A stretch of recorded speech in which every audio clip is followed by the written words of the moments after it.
In the past, we have been too much centered in a kind of piecemeal interventions, like a road here, a hospital there, a group of housing here. But this sectorial approach, even drainage or sewage, this sectorial approach is really not providing the kind of aid and support that is needed to address really the improvement of urbanization. We really need a shift of paradigm about how we are supporting the efforts of the countries in order to improve their urbanization.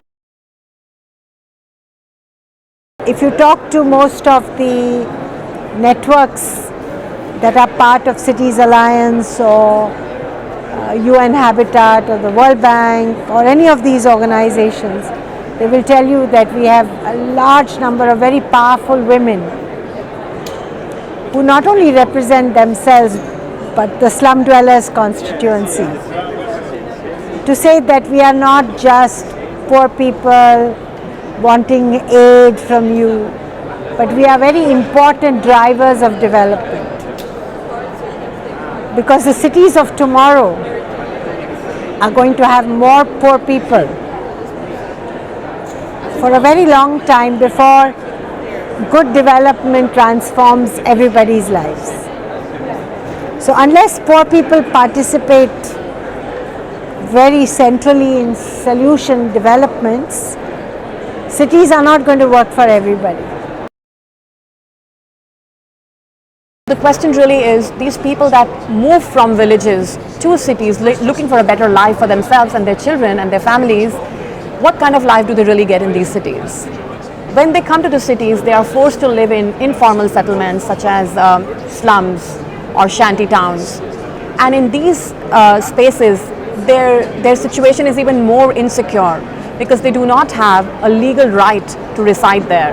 Majority of these settlements are not only informal, they are even illegal.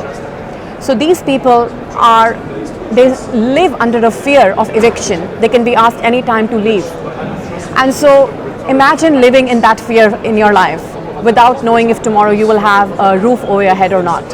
And having children there that do not have access to schools because there are no schools around these slums.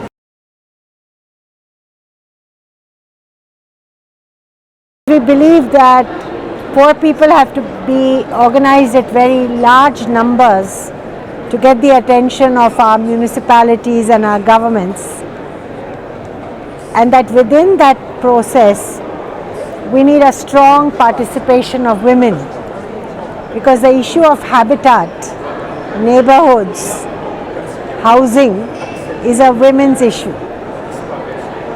And we've tried to work out ways by which both men and women don't see their roles as being competitive, but that by accepting that habitat is a women's issue, that families, communities and neighborhoods support women's leadership to explore this for themselves and for their family.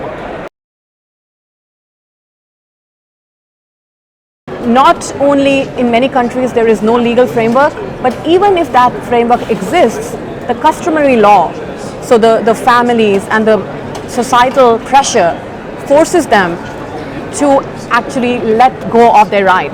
So for example, inheritance. Women are, even if they have equal right, for example, my country, I come from India, and we have equal right for both daughter and son to inherit the property. But in reality, what happens is that the daughters are signing off their right towards their brothers. So the sisters are asked to let go of their right to inherit their father's property or their mother's property in favor of their brother.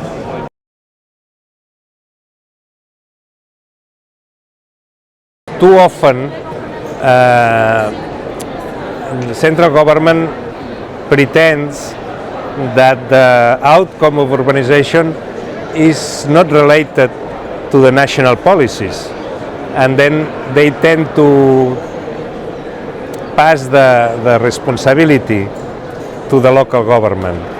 But this is not adequate, due to the fact that most of the things that happen in the cities are related to central government policies.